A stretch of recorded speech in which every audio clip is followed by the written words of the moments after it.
আমার লাগছে। লাগুক লাগুক, জল ঢালো ঋতু, ঋতু জল ঢালো, আরো জল ঢালো, ঢালো ঢালো। মেয়েটা যে বড় কষ্ট পাচ্ছে মা, তুমি ওকে আর কষ্ট দিও না মা, আর কষ্ট দিও না। আমার ছেলেটাকে বাঁচাতে গিয়ে মেয়েটাকে কি আজীবন এমন কষ্টই সহ্য করে যেতে হবে? উঠবে না, উঠবে না, এসে তো উঠবে না। সবাই জয় ধ্বনি দাও, বলো জয় বৌরানী জয়। এই সামনে সামনে।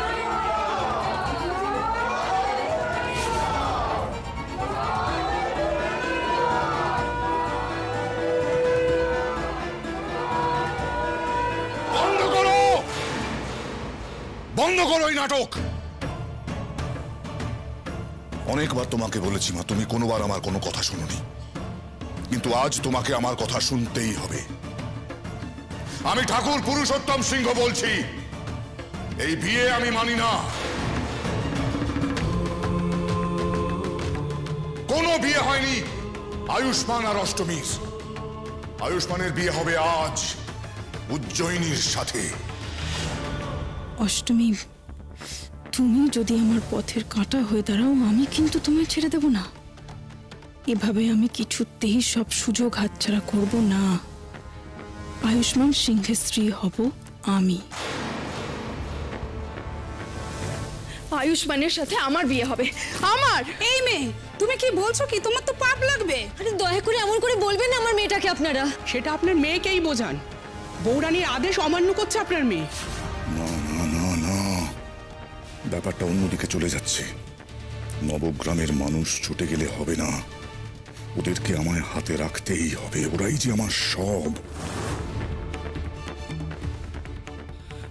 আপনারা কিন্তু সবাই জয়নি, তুমি আর কোনো কথা বলবে না, আর তোমরাও আর কেউ কোনো কথা বলবে না।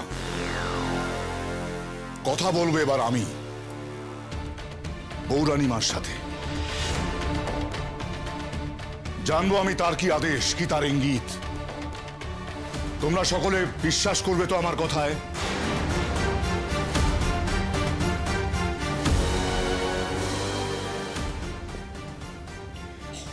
দেখলে ঠাম্মি, নিজের ক্ষমতায় যখন কুলালো না, তখন সবটা কেন বৌরানীমার উপর চাপিয়ে দিল। কি হলো, সবাই চুপ কেন? তোমরা তো সকলেই জানো বৌরানীমার ভর হয় আমার উপর। তিনি আমার মধ্যে দিয়ে জানান দেন কি তার আদেশ।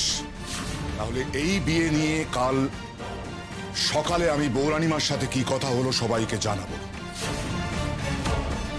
আর সেটাই হবে শেষ কথা। জয় বৌরানী জয়, জয় বৌরানী।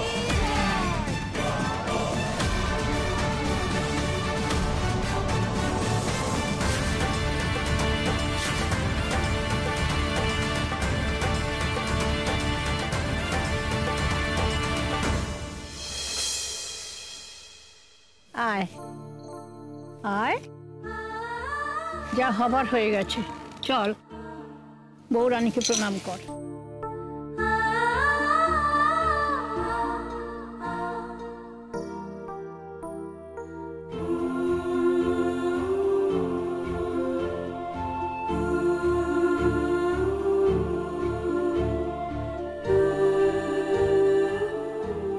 মা, আজ যা হলো তা তো অবিশ্বাস্য। হ্যাঁ গো, অষ্টমী কি সত্যি সাধারণ মেয়ে? সাধারণ মেয়ে হলে এমনটা কি করে হয় গো? জানি না, জানি না কমলা, তবে এটুকু বুঝতে পারছি যে এই মেয়ের সঙ্গে বৌরানীর আশীর্বাদ রয়েছে। এটা কি হচ্ছে বৌরানী মা আমার সাথে? আমি তো এই নবগ্রামের একজন সাধারণ টিচার হয়ে এসেছিলাম, কিন্তু এই কোন জটিল অঙ্কের মধ্যে আমি পড়ে গেলাম। এগুলো কি হয়ে যাচ্ছে? এতগুলো মানুষের আমার জন্য। অষ্টমী, কি ভাবছো কি তুমি? আমার জীবন নষ্ট করে তুমি সুখের জীবন কাটাবে? না না না না, কখনো না। ও যেরকম আমার জীবন নষ্ট করেছে, আমি ওর জীবন নষ্ট করে দেবো। অষ্টমীকে আমি ছাড়বো না, ছাড়বো না ওকে আমি। এমন করিস না মা, একটু শান্ত হ, ঠাকুরের উপর ভরসা রাখ। এমন চিৎকার চেঁচামেচি করলে তো শরীর খারাপ হয়ে যাবে রে মা। হোক শরীর খারাপ, হোক আমার শরীর খারাপ, আমি শান্ত হতে পারছি না।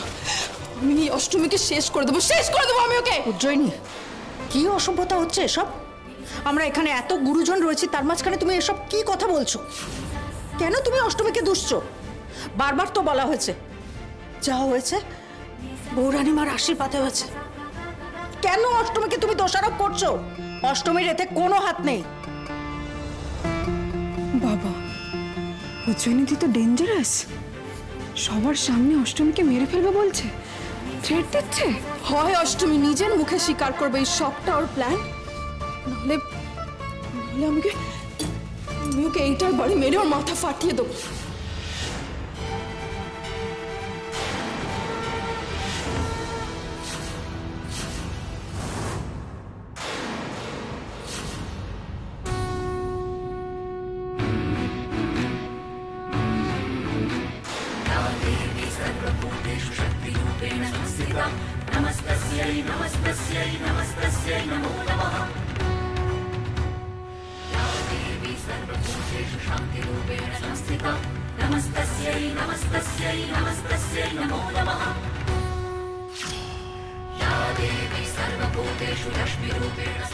দেখেছো সুজাতা, মেয়েটা কেমন বৌরানীকে মেয়ের মতো আগলে রেখেছে।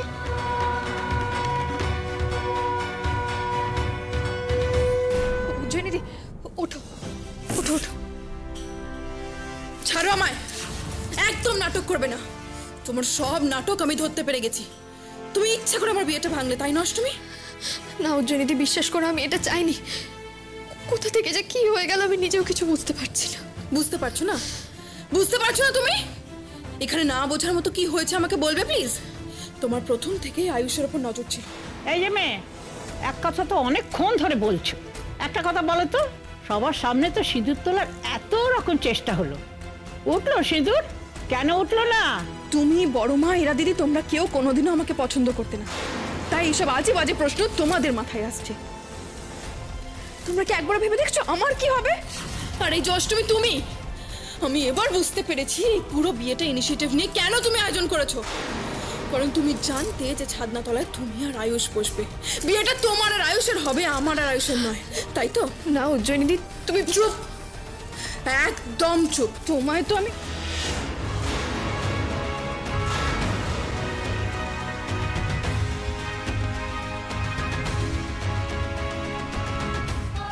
উজ্জয়িনী, আয়ুষ, তুমি সবার সামনে এইভাবে আমাকে আটকালে? হ্যাঁ আটকালাম, তার কারণ তুমি উত্তেজিত আছো, তোমার মাথা ঠিক নেই।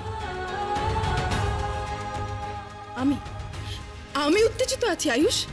তুমি মেনে নিচ্ছ না কেন যে এই মেয়েটাকে তুমি তোমার? উজ্জয়িনী, তোমাকে আগেও আমি বলেছি অষ্টমী আমার ভালো বন্ধু, শুধুমাত্র একজন ভালো বন্ধু, এর বাইরে কিছু নয়।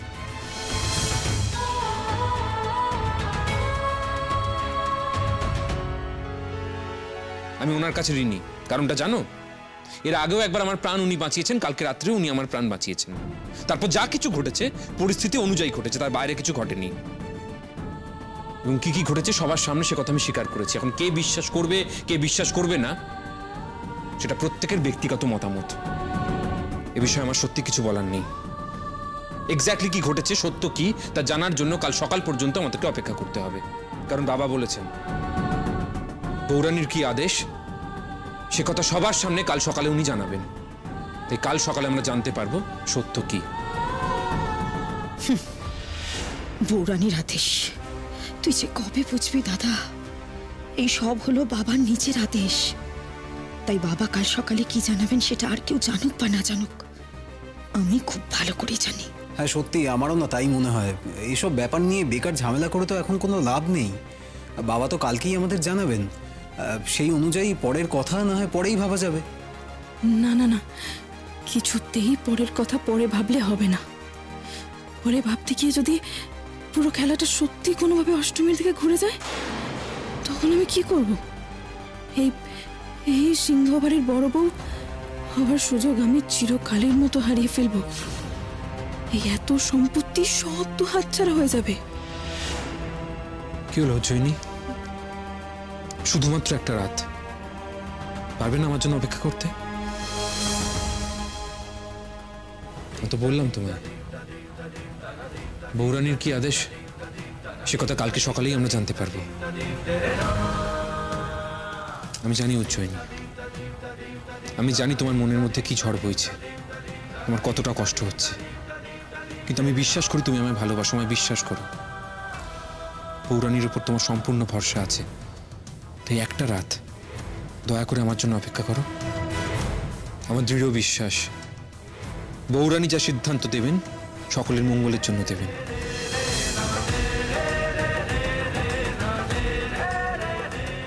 উজ্জয়িনী দাঁড়া, আমার কথা শোনো। অনেক হয়েছে এই নাটক, অনেক হয়েছে এই নাটক, আমার আর সহ্য হচ্ছে না। চলো তো তোমরা, চলো, যা হবার কাল সকালে হবে, চলে এসো।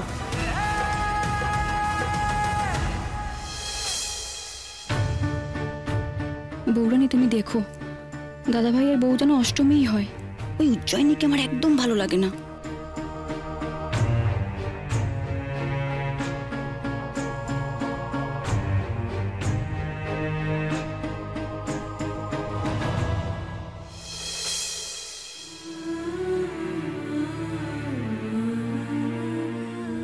কাল সকালে কি হবে আমি জানি না বৌরানীমা, শুধু এটুকু জানি যা হবে ভালোর জন্যই হবে। তুমি শুধু সঙ্গে থেকো মা, আমার ছেলেটাকে আর এই মেয়েটাকে দেখে রেখো। মা আমি ভেতরে যাচ্ছি, আপনি আসুন।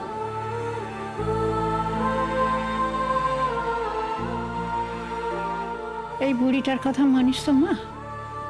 যা হবার ছিল হয়েছে, ভবিতব্য ছিল, কারোর কিছু হাত নেই। নে ঘরে চল তো, তোর ওপর দিয়ে অনেক ধকল গেছে। ঠাম্মি তুমি যাও, আমি এখন বৌরানী মার কাছেই থাকব। উনি আমার সব ক্লান্তি মুছে দেবেন। আর এমনিতেও আজ রাতে আমি দু চোখের পাতা এক করতে পারবো না, যা হওয়ার কাল সকালে হবে। বেশ, যা ভালো বুঝিস কর। তবে তোর আর দাদু ভাইয়ের কিন্তু বিয়েটা হয়ে গেছে।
কখন যে আসবে এত।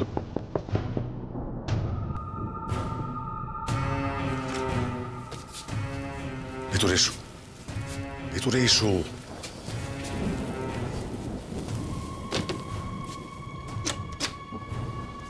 বাবা, আপনি এত রাতে আমাকে ডেকে পাঠালেন? এটাই তো সময়। এত কিছু ঘটে যাওয়ার পরেই বোকা বোকা প্রশ্নগুলো আমাকে করো না দুর্জয়। বুঝতে পারছো না, আজ রাতটুকুই সময়, যা করার আজকে রাতের মধ্যেই করতে হবে। বাবা, এত কিছু তো ঘটতোই না যদি ওই মেয়েটা অষ্টমী না থাকতো। তাহলে তো এতক্ষণ ওই দাদা, মানে দাদার বিয়েটা নির্বিঘ্নে হয়ে যেত। হয়নি তো, সেটাই তো সমস্যা। দাও এখন ওই অষ্টমীর কি কি তথ্য নিয়ে এসছো আমাকে দাও, আমি গণনা করে দেখি ওর মধ্যে কোনো দৈবিক ক্ষমতা আছে কিনা। 1 মিনিট বাবা। প্রথমে অষ্টমীর জন্মের সাল, তারিখ আর সময়টা দাও।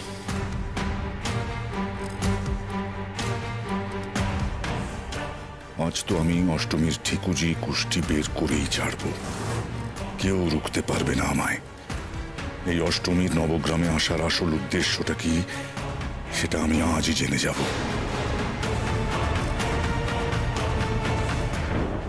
আকাশ অবস্থা একদম ভালো না, কিন্তু বৃষ্টি আসবে বলে মনে হচ্ছে। হ্যাঁ গো, অষ্টমীর সঙ্গে তোমার কথা হয়েছে? ও ঠিক আছে তো? না, আমার সাথে কথা হয়নি তো। আমি ফোন করেছিলাম, ও তো ফোনটাই ধরলো না, তারপরে আর কথা হয়নি। ওটা কি?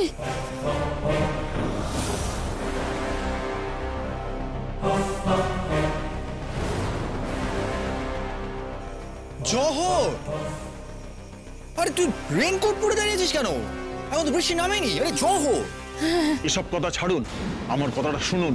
অষ্টমীর কোনো বিপদ হচ্ছে সুবিনয় দা, খুব চিন্তা হচ্ছে আমার।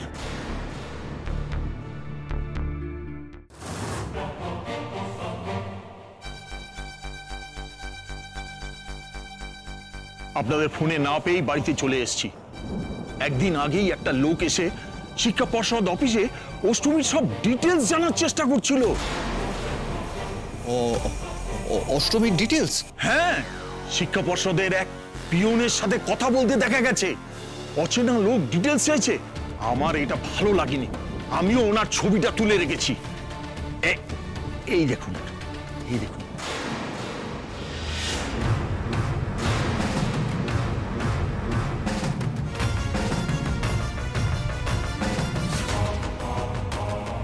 অষ্টমী, তোমার জন্য আমার এই কুলকুল টুকুলি গেছে না। আয়ুষ্মান মরেছে, উল্টে তোমার সাথে ওর বিয়ে হয়ে গেছে। তোমায় তো আমি কিছুতেই ছাড়বো না।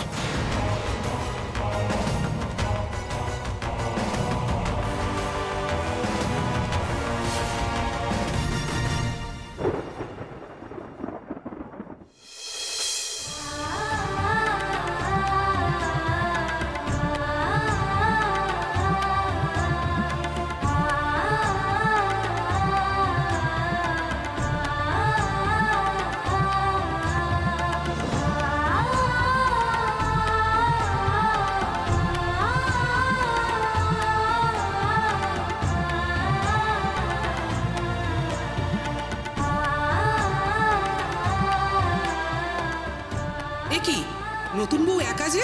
আয়ুষ্মান কোথায়? আয়ুষ্মান বাবু,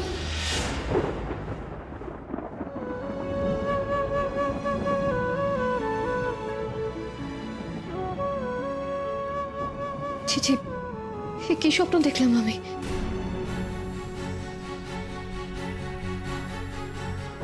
হে বাবা, আমি তো ঘরের জানলাটাও বন্ধ করিনি, আর টেবিলে তো সব খাতাগুলো রাখা আছে, সব তো ভিজে যাবে।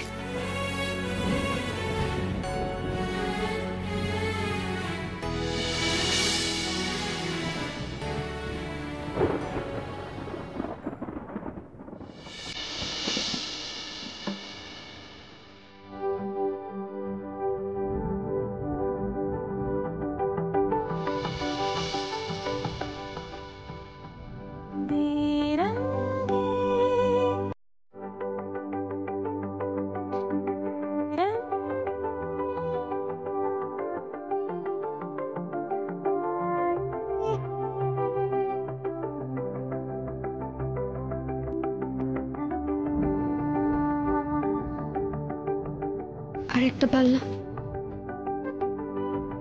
হ্যাঁ,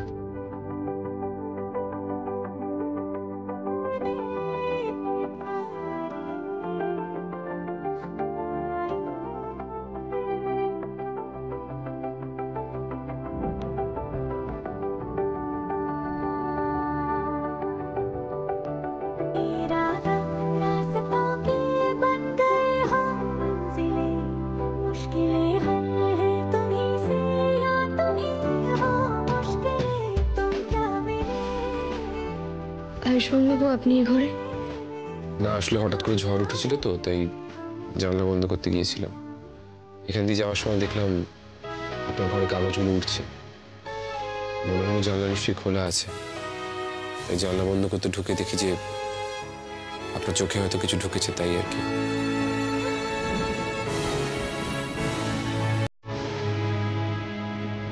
বুঝেছি। সত্যি তো দেখুন ঘরটার কি অবস্থা, চারিদিকে কাগজ ছড়িয়ে গেল। না না, আমি তুলছি দাদা।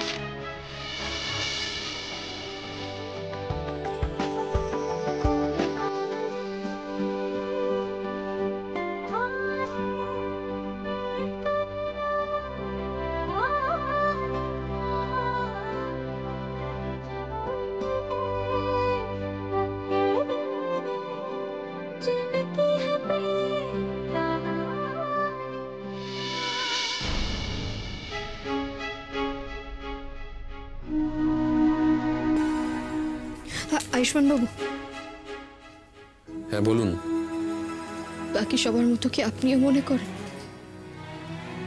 যে এই সব কিছুর জন্য আমি দায়ী?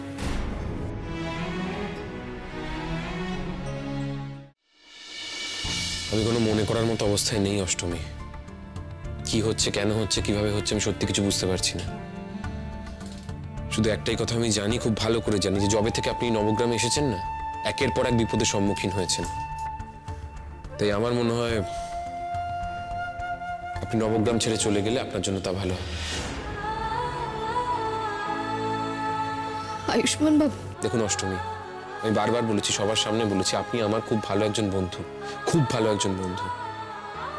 আপনি না থাকলে হয়তো আমি বেঁচেই থাকতাম না। কিন্তু এখানে যা ঘটছে, আচ্ছা আপনি পালাবেন অষ্টমী?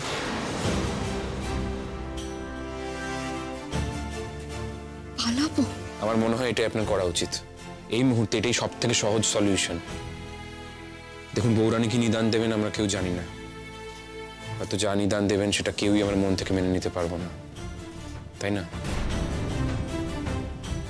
আসলে আমি কোনো চান্স নিতে চাই না অষ্টমী।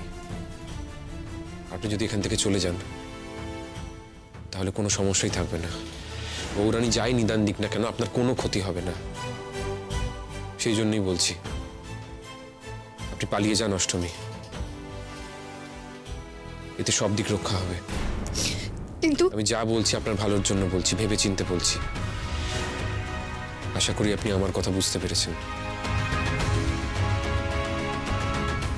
পালিয়ে যাব?